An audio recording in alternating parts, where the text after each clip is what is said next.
Quero cumprimentar a todos os meus queridos, amados irmãos, com a graça, com a paz do nosso Senhor Jesus.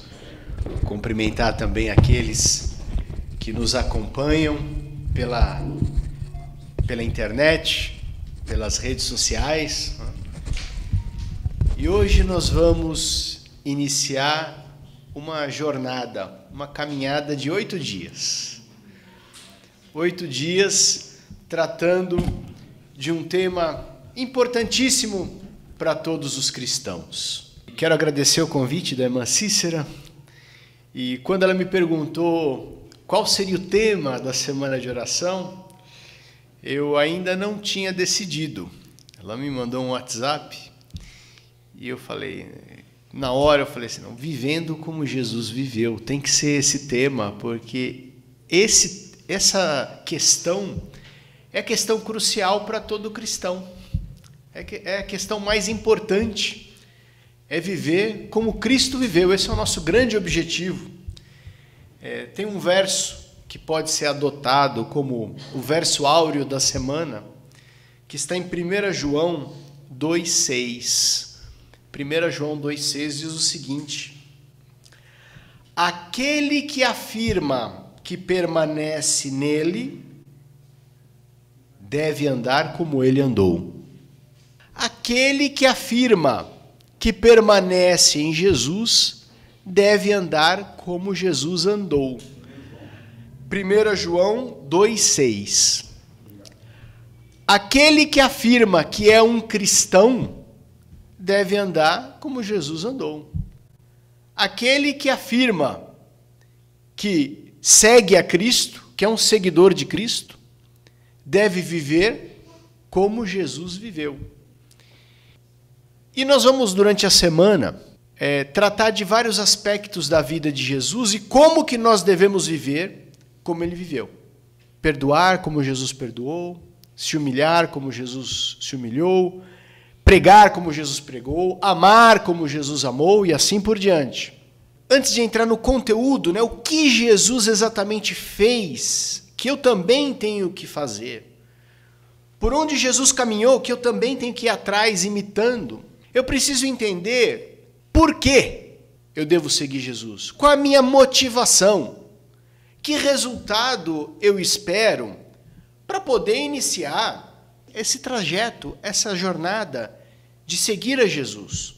Infelizmente, muitas igrejas, muitos pastores apresentam o cristianismo, apresentam o evangelho e dizem: se você quiser ter bênção na sua vida, se você quiser espantar o gafanhoto dos problemas financeiros, se você quiser ficar livre de acidentes, de doenças, venha para Jesus. Esse é o tom de muitos mensageiros do evangelho. Se você quiser receber bênção, siga Jesus que você vai ser abençoado. Então, a primeira motivação para ser cristão, eu quero ser cristão, eu quero ser abençoado, quero ter um emprego novo, quero ter uma casa boa, quero fazer um bom casamento, quero ter bons filhos. Opa, vale a pena aí. Então, o que preciso fazer? Tem que dar dinheiro, tem que fazer alguma coisa, porque eu quero essa bênção. Qual é a motivação para seguir a Cristo? Ou é um orgulho pessoal para ser reconhecido na sociedade, na igreja, como um bom cristão? Olha, fulano é uma pessoa boa, exemplar, é um modelo, é reconhecido. Tem um reconhecimento.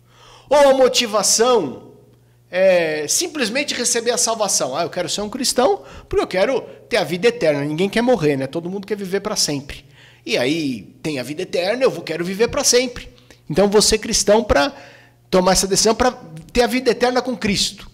Essa é a motivação? Eu quero ler um verso aqui, Filipenses 2, 4 a 5. Qual foi a motivação de Jesus para fazer tudo o que ele fez? Porque se eu quero viver como Jesus viveu, e se o objetivo dessa semana é olharmos para Jesus e seguirmos Jesus, não é apenas para seguir naquilo que ele fez, o que ele fez. Nós temos que seguir também na motivação. Por que ele fez? O que ele tinha em mente ao fazer tudo isso? Quando Jesus fez tudo o que ele fez para receber bênção, para ter boa condição financeira, para não ficar doente? Era essa a motivação de Jesus? Para ter reputação e ficar famoso? Para ser salvo e viver com o Pai por toda a eternidade? Filipenses 2, 4 e 5.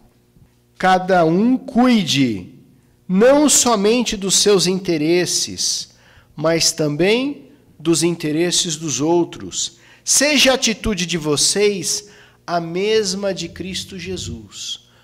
Quando Jesus fazia tudo o que ele fez, ele fazia motivado não por um interesse próprio de se beneficiar, ou com bênçãos, ou com reputação, ou com saúde, ou com...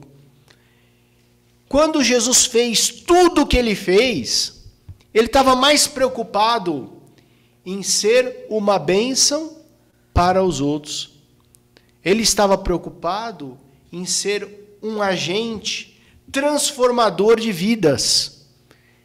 Ele queria transformar a vida daquelas pessoas que entravam em contato com ele. Será que esse é o nosso objetivo em ser cristão? Ou quando eu entro nessa jornada de seguir a Cristo, Jesus vai na frente, eu vou atrás, eu vou nessa jornada com outros interesses? Porque se eu entro nessa caminhada com outros interesses, esses interesses não são legítimos. E eu devo realmente parar e reconsiderar o que eu estou fazendo como cristão, minha vida como cristão. E aqui vamos começar a nossa jornada. Eu escolhi como tema, para iniciarmos a semana, vivendo como Jesus viveu, eu escolhi o tema perdoando como Jesus perdoou. Lucas 5, a partir do verso 17. Eu vou ler o texto inteiro, do 17 ao 26, e depois nós vamos refletir sobre esse texto. Ele começa dizendo assim: certo dia, quando ele, Jesus, ensinava, estavam sentados ali fariseus e mestres da lei, procedentes de todos os povoados da Galiléia, da Judéia e de Jerusalém. E o poder do Senhor estava com ele para curar os doentes. Vieram alguns homens trazendo um paralítico numa maca e tentaram fazê-lo entrar na casa para colocá-lo diante de Jesus. Não conseguindo fazer isso por causa da multidão, subiram ao terraço e o baixaram em sua maca através de uma abertura até o meio da multidão, bem em frente de Jesus. Vendo a fé que eles tinham, Jesus disse: homem, seus pecados estão perdoados. Os fariseus e os mestres da lei começaram a pensar: quem é esse que blasfema? Quem pode perdoar pecados senão somente Deus? Jesus, sabendo o que eles estavam pensando, perguntou: por que vocês estão pensando assim? O que é mais fácil dizer: os seus pecados estão perdoados, ou levante-se e ande? Mas para que vocês saibam que o Filho do Homem tem na terra autoridade para perdoar pecados, disse ao paralítico: eu lhe digo, levanta-se, pegue sua maca e vai para casa. Imediatamente ele se levantou na frente deles, pegou a maca em que estivera deitado e foi para casa louvando a Deus. Todos ficaram atônitos e glorificaram a Deus, e cheios de temor diziam: hoje vimos coisas extraordinárias. Amém? O texto começa dizendo o seguinte: certo dia, quando ele ensinava, Jesus, ele era um mestre, ele ensinava. Só que ele ensinava de uma maneira diferente. Ele ensinava as verdades espirituais de uma maneira em que as pessoas não estavam acostumadas a ouvir. Essas pessoas estavam acostumadas a ouvir as lições da lei, as lições espirituais, dos fariseus, dos líderes religiosos, dos doutores da lei, que pregavam, que ensinavam de uma maneira muito acadêmica, muito formal, né? E Jesus não.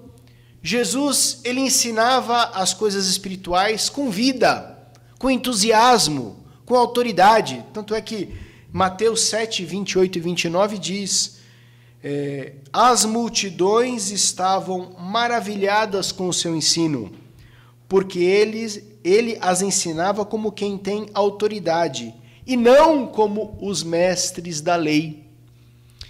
E isso fazia com que uma grande multidão se aproximasse de Jesus para ouvir. E, obviamente, nesse dia estava numa casa, geralmente Jesus falava ao ar livre e as pessoas ouviam, mas quando você fala numa casa, é um espaço limitado, então aquilo ali estava lotado, você não conseguia entrar até as portas, né? Ali as pessoas se acumulando até fora da casa tentando ouvir alguma coisa. E Jesus estava ali, e aqui diz que o poder do Senhor estava com ele. O poder do Senhor estava com ele para curar, para falar, para perdoar, enfim. Só que ali a gente percebe que estavam presentes visitas ilustres naquela casa. E aqui fala que os fariseus estavam ali, estavam sentados ali. Ora, a minha conclusão é a seguinte: se os fariseus estavam assentados, os doutores da lei estavam sentados, eles chegaram cedo, porque quem chegou depois ficou em pé, inclusive na porta e até para fora. Se eles estavam sentados, eles chegaram bem cedo. E de onde eles vieram, esses fariseus? Aqui diz que esses fariseus e mestres da lei eram procedentes de todos os povoados da Galileia, da Judeia até de Jerusalém. Olha só, nós já sabemos que Jesus, em seu ministério, era fiscalizado por esses fariseus. Mas esse texto ele chama atenção para o fato de que não era só o fariseu local, o líder espiritual da região que ia ali. Eles enviavam fariseus e mestres da lei para fiscalizar Jesus, mestres da lei de todos os lugares. E eles tinham um objetivo, era entender a mensagem de Jesus e ver como ela se compatibilizava ou não se compatibilizava ou contradizia a lei dos judeus. E mais, verificar quem seguia Jesus. Eu sei que era muita gente, mas eles tinham que ficar de olho para ver ali quem eram essas pessoas, para eventualmente, se fosse o caso, aplicar as punições religiosas para aqueles que se desviavam da lei dos judeus. E ali estava Jesus com seu poder para curar, quando alguns homens trouxeram um paralítico numa maca. Agora imagina você querendo entrar numa casa lotada, que o pessoal estava tudo ali na porta, aglomerado, e 4 pessoas, o livro de Marcos, no capítulo 2, conta essa mesma história, e diz que eram 4 pessoas carregando a maca, tentando entrar. Imagina esses homens cutucando as pessoas, falando: só me dá uma licencinha aqui, que nós estamos aqui com esse nosso amigo, que ele é paralítico, nós queremos entrar na casa, o senhor me dá licença? E a pessoa que estava fora da casa falou: eu estou tentando entrar, não estou conseguindo, e estou aqui em pé, sozinho, magrinho aqui, e não consigo entrar. Imagina vocês 4 aí com essa maca, com uma pessoa com deficiência, vocês não vão entrar nunca. Esquece, volta para casa. Vocês não têm chance aqui. Eles devem ter ouvido isso, ou não? Devem ter ouvido muitas palavras de desânimo. E aqueles 4 amigos, poderiam ter dito para aquele paralítico, para aquela pessoa: olha, amigo, aqui é o seguinte, você vê que a gente até acordou cedo aqui, pegamos você, tal, não faltou boa vontade da nossa parte, mas você vê que não dá. A gente até veio aqui como prometeu, a gente prometeu que ia trazer você aqui para Jesus, mas não dá para entrar, então vamos voltar. Eles poderiam ter dito isso. Só que esses 4 amigos, eles não tinham um compromisso com o trabalho de levar o paralítico até Jesus. O compromisso deles não era com essa ação, com essa boa ação, com esse trabalho. O compromisso deles era com o resultado. Enquanto eles não conseguissem o resultado almejado, que era a cura daquele homem, eles não iam desistir. E aí, provavelmente, um deles olhou para cima, né? Quando a gente olha para cima, começa a vir algumas ideias, né? Ele olhou para casa e falou, olha, lá em cima, pelo telhado, talvez dê para entrar. Não tem ninguém lá em cima. O pessoal está tudo acumulando aqui embaixo. Lá em cima está vazio. E eu vou falar que você está doido. Como é que a gente pode subir? Um cara subir aqui já é difícil. Imagina subir carregando e se ele cai. Mas era o único caminho. E eles fizeram isso. Né? Aqui diz que como eles não conseguiram chegar a Jesus por causa da multidão, e a multidão às vezes atrapalha mesmo, eles subiram ao terraço e baixaram sua maca através de uma abertura. E não é só o risco de acidente, provavelmente eles devem ter considerado, mas o que a gente vai fazer? Jesus está ensinando ali, está fazendo um sermão, uma palestra. Né? Nós vamos descer nosso amigo e vai interromper a palestra de Jesus, a gente vai levar uma bronca, né? Porque Jesus vai falar, poxa, mas agora não, né? Que história é essa? Você desce um paralítico aqui, eu estou pregando, tem outras pessoas na frente, pelo menos espera acabar. Eu vou ter que sair do jeito que eu entrei aqui para pregar aqui nessa casa, eu vou ter que sair, eu atendo vocês depois. Por quê? Vocês vão fazer isso interromper, né? Mas eles fizeram. Eles fizeram. E quando Jesus encara aqueles homens, né? E provavelmente os homens ficaram lá em cima, né? Com as cordas ali, abaixando, né? E o paralítico aqui embaixo. E ficou aquela tensão. O que será que Jesus iria falar? Será que Jesus ia dar uma bronca pela interrupção? Será que Jesus ia curar? Será que Jesus... O que Jesus ia fazer? E aí Jesus, ele viu a fé. Diz assim, vendo a fé que eles tinham, Jesus, ele vê a fé, até mesmo de quem não estava ali na frente dele. Jesus viu a fé dos amigos, porque precisa ter muita fé para fazer o que eles fizeram. Né? E Jesus disse assim, vendo-lhes a fé, homem, os seus pecados estão perdoados. E termina por aí, né? Os seus pecados estão perdoados. Essa história, ela não é uma história essencialmente de cura. Essa história é uma história de perdão. A cura depois vira uma consequência. Mas essa história, o ponto principal dela é o perdão. Por isso que o tema de hoje é perdoando como Jesus perdoou. Por quê? Esse homem, a Bíblia diz um paralítico, né? Hoje nós, politicamente corretos, né, dizemos pessoa com deficiência. As pessoas com deficiência no século XXI, elas são tratadas muito bem, poderiam ser tratadas de uma maneira melhor ainda, mas todos nós temos muito carinho e cuidado com pessoas com deficiência. Uma criança, quando ela nasce com deficiência, ela é tratada como uma criança especial. Então, todo cuidado e mais um pouco é concedido a essa criança. Toda a sociedade se reúne ali para poder dar prioridade no assento, nas vagas, enfim. Né? Então, a nossa sociedade tem essa mentalidade de tratar as pessoas com deficiência de uma maneira especial, com prioridade. Mas naquela época não era assim. Se nascia uma criança com deficiência na sua casa, poderia ser problema de mobilidade, poderia ser a cegueira, poderia ser qualquer problema. Naquela cultura judaica, isso era entendido como consequência do pecado. Né? E os líderes espirituais diziam isso, olha, está assim, está paralítico porque é pecador. Pecador, mas como? Não, vai lá em Deuteronômio 28, está escrito ali, que se a pessoa é pecadora vai ter doença. Tinha base bíblica para tudo. Para poder discriminar, tinha base bíblica. Né? E o problema é o seguinte, que essa pessoa com deficiência, paralítica, nem mesmo na casa dela, ela era aceita. Porque quem mais ama um filho do que o pai, do que a mãe? Ninguém. Quem mais ama o filho é o pai e a mãe. Só que a mentalidade dos fariseus estava tão impregnada na mente das pessoas de que aquele paralítico, ele era paralítico, ele era cego, ele era coxo, ele era leproso, porque era pecador, que as famílias tinham vergonha de dizer que na casa deles o filho era paralítico. E via de regra faziam o quê? Expulsavam de casa. Aí o paralítico ia onde?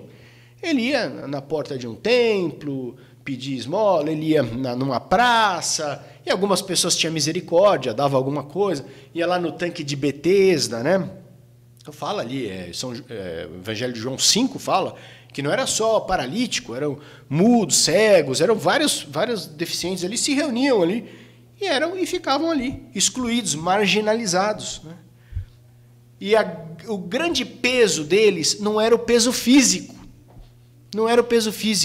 era o peso espiritual, porque quando alguém olhava para um paralítico na rua, não olhava e falava assim, esse é um paralítico. Olhava para o paralítico e falava, esse é um pecador, ele está nessa situação porque alguma coisa ele fez. E o paralítico se perguntava a si mesmo, meu Deus do céu, o que eu fiz, hein? O que eu fiz? E a grande dúvida teológica da época, a grande dúvida que acabou sendo depois colocada na história do cego de nascença, era a seguinte, se essa situação de deficiência é consequência do pecado da pessoa, como explicar aqueles que já nascem deficientes?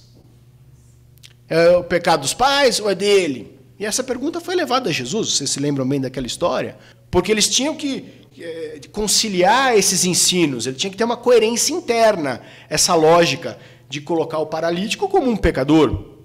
Então, quando Jesus olha para aquele homem e diz, os seus pecados estão perdoados, Jesus, com a sua autoridade, com a sua reputação, que todo mundo ouvia, para aquele homem já era o suficiente. Só isso já era o suficiente. Ele nem precisaria sair dali andando. Para ele, só aquele peso de culpa, só a reputação lavada, só aquela questão de marginalização, de exclusão social que ele sofria por causa do pecado, porque a sociedade era religiosa, mais religiosa que a nossa nem é muito religiosa, né? É um pouco religiosa, mas lá era essencialmente religiosa. Ele sofria por causa desse preconceito, por causa dessa imputação de pecado, de forma injusta, pelos líderes, né, religiosos. Só que é o seguinte, como que Jesus vai perdoar um pecador que foi considerado pecador pelos fariseus? E os fariseus ali presentes começaram, opa, peraí, não pode fazer isso. Que história é essa? Se a gente diz que esse homem é pecador, porque ele é paralítico, e portanto, pecador, esse Jesus não pode vir dizer que não é, ou perdoar, só Deus pode perdoar. E eles pensaram isso. E Jesus leu o pensamento desses homens, né? E disse, para que vocês saibam que o Filho do Homem tem poder na terra para perdoar pecados, o que é mais fácil dizer? Perdoados estão os seus pecados? Ou levanta, toma a tua cama e vai para a sua casa? O que é mais fácil? Então, para que vocês saibam que o Filho do Homem tem poder para perdoar pecados, eu vou lhe dizer, levante-se, pegue sua maca e vá para a sua casa. 3 ordens em uma aqui, hein? 3 em 1 aqui. Primeiro, levante-se. Segundo, toma a sua cama. E terceiro, vai para a sua casa. Levanta-te significa o seguinte, você está livre da doença. Toma a tua cama significa você está livre da dependência. Porque quem trouxe sua cama não foi você, foram os outros. Sempre precisa de outros para fazer a coisa para você. E vá para casa significa o seguinte, você deixou de ser repudiado e marginalizado pela sua própria família. Você pode voltar para sua casa porque você vai ser uma pessoa aceita. Porque você foi perdoado. Esse homem, ele saiu de alma lavada, né? Saiu com a honra restaurada e deve ter saído pulando com aquela maca. E a alegria maior dele talvez nem tenha sido a cura física, mas o fato da sua reputação naquela sociedade que ele vivia, uma sociedade até injusta, da sua reputação ter sido restaurada. Quando nós perdoamos alguém, nós temos aqui o conceito de perdão muito limitado. O nosso conceito de perdão é um conceito de desculpa. O que é perdoar? Perdoar é desculpar. O que é desculpar? Desculpar é você retirar de uma pessoa uma culpa. A pessoa fez alguma coisa errada, como consequência desse erro, ela tem que sofrer uma punição. Só que quando a gente desculpa, a gente tira a culpa. E a pessoa fica como se ela não tivesse errado. E não terá que pagar a pena, porque ela foi desculpada. Só que o perdão de Cristo, ele inclui também a desculpa, a supressão dessa culpa judicial que a justiça impõe, que se você errou, você tem que pagar. O perdão de Jesus inclui a desculpa, mas não é só isso. O perdão de Jesus, ele é maior. O perdão de Jesus, ele tem a capacidade transformadora, restauradora. Quando Jesus perdoa, ele transforma. E o perdão não é só você suprimir uma culpa judicial, dizer, você não precisa pagar a pena. Perdoar é restaurar a reputação da pessoa. É olhar para a pessoa como uma pessoa limpa, como uma pessoa que não teve nenhuma mácula. E esse é a plenitude do amor. Tem uma ilustração que eu vi na internet muito interessante, eu vou compartilhar com vocês, uma reflexão, né? Na química, os átomos eles se juntam para formar moléculas. Então você tem o hipoclorito, você tem o clorito, o cloreto e o perclorato. Então, são 4 modalidades. O primeiro, você tem uma molécula de oxigênio junto com o cloro, que é o hipoclorito. No clorito, você tem 2. No cloreto, você tem 3. E no perclorato, você tem 4. E está lotado. Então, perclorato, permanganato, quando começa com a palavra per, significa que já está na capacidade máxima de preenchimento ali do átomo principal com as moléculas de oxigênio. E isso é o seguinte, per significa justamente isso. Está no limite máximo. Você pode fazer uma coisa, a coisa está feita. Mas essa coisa não basta ela estar feita, ela precisa estar perfeita. Quando ela estiver perfeita, ela está no limite máximo. Você pode correr um pouco, você corre, mas quando você termina, você diz a distância corrida foi 3. Não, você fala a distância percorrida. Per quer dizer, já fez tudo, está completo. Essa é a essência do prefixo per. E o máximo do amor é doar. Quando a gente ama, a gente doa. E a amplitude máxima da doação é o perdoar. Eu achei interessante essa reflexão. Né? Quando você perdoa, quer dizer, você está doando tudo.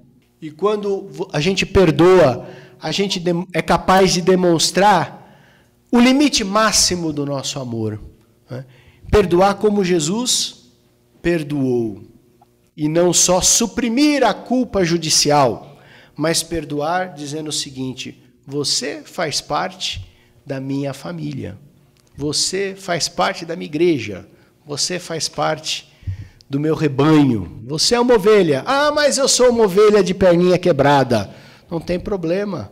Você também é parte dessa família. Porque aqui, nessa comunidade que nós vamos, uns ajudando os outros, a evoluirmos espiritualmente, a progredirmos, a nos desenvolvermos, acreditando no que diz Filipenses 1,6, que fala que o nosso Deus ele vai concluir a obra que começou em cada um de nós.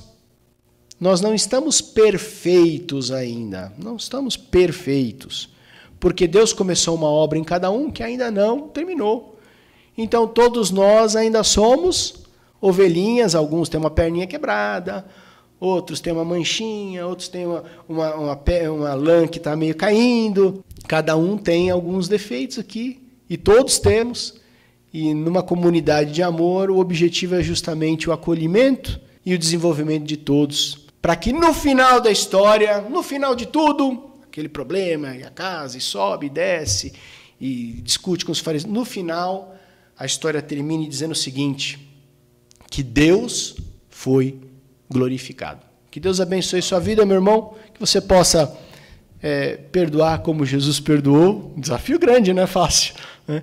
E ao longo da semana nós vamos analisar mais aspectos da vida de Jesus que devem ser imitados, devem ser seguidos por todos nós. Que Deus abençoe, é meu sincero desejo, é a minha oração. Amém.